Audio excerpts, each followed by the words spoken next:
O ministro Luiz Roberto Barroso, presidente do Supremo Tribunal Federal, voltou a defender nesta quarta o uso de uma linguagem mais simples no judiciário, mas fez uma analogia a posições do Kama Sutra em referência ao famoso manual indiano Kama Sutra? de sexo. Ele entende disso também? Não sei, eu tô aqui trazendo a informação, tá difícil aqui hoje. Vamos voltar. A fala ocorreu durante o lançamento do Anuário da Justiça Brasil 2024, da editora Conjura, em Brasília, em que Barroso discursava sobre a necessidade do livro para as pessoas conhecerem melhor o poder judiciário. Você tá rindo? É o Supremo. Vamos agora ouvir a sonora do Barroso. É verdade que o judiciário muitas vezes não se ajuda. Nós temos uma linguagem hermética e excludente que muitas vezes dificulta a compreensão do que a gente faz. E eu tenho me empenhado muito, lançamos um pacto do judiciário pela linguagem simples para nós sermos melhor compreendidos pela sociedade brasileira. O pacto pela linguagem simples é muito simples. É falar com sujeito, verbo e predicado. E sempre que possível nessa ordem.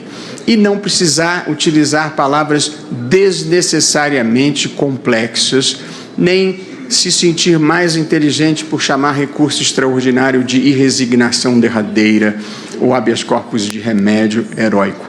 Nós já temos muitas dificuldades inevitáveis no direito para precisarmos piorar. Nós já falamos coisas do tipo, no aforamento, havendo pluralidade de enfiteutas, elege-se um cabecel. Isso é péssimo. Ou embargos infringentes, ou mútuo feneratício. Sempre que eu vejo isso, Márcio, me lembra de uma posição do Kama Sutra. Portanto, nós... Ele quis dizer ali, Ainda bem que Augusto Nunes voltou hoje. Não, mas é que pra ele gente quis poder dizer discutir. isso aí. Ele quis dizer alguma coisa. Meu comentário independe disso. Né? Ele entende, então, até do Kama Sutra.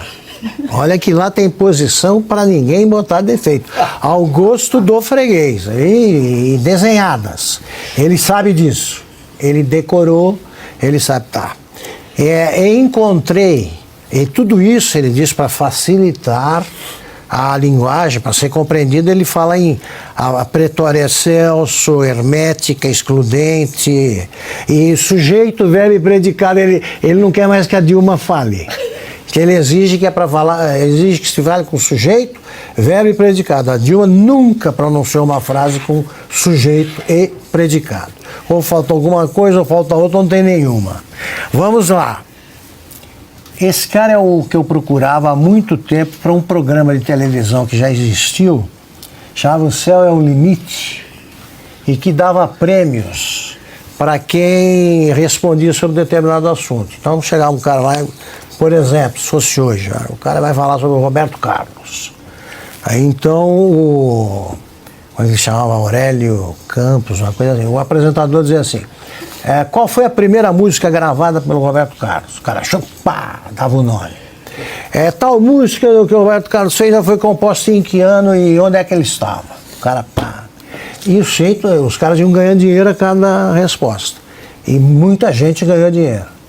Pois eu queria ser empresário do Luiz Roberto Barroso, só para me apresentar, faz enquanto que a Paula está apresentando o programa O Céu é o Limite. Então ela chega e pergunta para mim, ele veio falar sobre o quê? Tudo. Sobre como assim tudo? Não é um tema, tal? Tudo. O Barroso é capaz de ser apresentado assim no Céu é o Limite. Ele sabe de tudo. E não consegue ser entendido por ninguém. Porque tudo que ele fala vem depois do que ele... De modo que e tal, ele é incompreensível. Ele lida melhor com olhares, né? Tanto que foi baseado no olhar do Cesare, que ele concluiu que era inocente um sujeito que matou pelo menos 4. Bom, e o ministro Luiz Roberto Barroso ainda comemorou uma pesquisa recente que mostrou que o STF desagrada 49% dos brasileiros, afirmando que o papel dos magistrados não é agradar a fazendeiros ou a indígenas, os contribuintes ou o governo, e sim interpretar a Constituição e fazer justiça. O ministro Supremo tem que ser bem analisado, porque o nível de rejeição é imenso. Quando eu li recentemente que o Supremo tinha 49% de desaprovação, eu pensei assim, graças a Deus.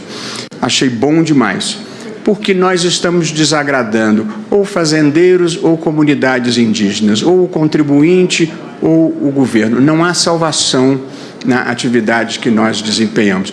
E não há forma de conseguir desagradar a todos do que tentar agradar a todo mundo. O nosso papel é interpretar a Constituição e fazer justiça. E como a verdade não tem dono, as pessoas têm todo o direito de terem visões diferentes e, eventualmente, discordarem. E aí, Consta, falta um certo entusiasmo aí na fala do ministro Luiz Roberto Barroso, hein, Consta? O que falta de entusiasmo sobra de cinismo, né? Porque para um pavão supremo como ele, que não pode ver um holofote da mídia, parece que ele se preocupa muito com a opinião pública. Quanto a desagradar gregos e troianos, também é outra inverdade. Pergunta para a turma do Janones, para a turma do Lula, para a turma do Felipe Neto, se eles estão incomodados como estão os bolsonaristas, aqueles que foram derrotados pelo Barroso, né? Fazendo um elo com a pauta anterior, né, que parece realmente nada fazer sentido ali, né, e ainda meter Kama Sutra no meio, mas tem método, né? O que o Barroso está dizendo ali é basicamente o seguinte, é um truque que ele usa, né, da hermenêutica, da Constituição e blá blá blá, para dizer que há um problema de comunicação com o povo. As pessoas estão rejeitando bastante o Supremo, primeiro porque ninguém é dono da verdade, ele pareceu dizer, ignorando que eles se colocam nesse papel. Criaram até o Ministério da Verdade, né, o tal do CIED lá, que o Augusto adora, até o erro de português na própria sigla, né, um negócio que faz o George Orwell parecer fichinha. Então, o intuito dele é fingir que há um problema de comunicação e por isso há uma rejeição. Né, e de todos os espectros, o que é fake news, o que é mentira. Né, o que existe não é um problema de comunicação. Se ele simplificar a linguagem, não vai fazer o povo aplaudir aquilo que é considerado pelo povo injustiça, porque é. Então, veja, se o ministro Barroso, presidente do STF, quer que a gente tente simplificar ao máximo possível o linguajar, eu vou colaborar. Defensores de corruptos. Orgia é o que se pratica, orgia jurídica é o que se pratica nesse Supremo Tribunal Federal hoje. Tá claro assim?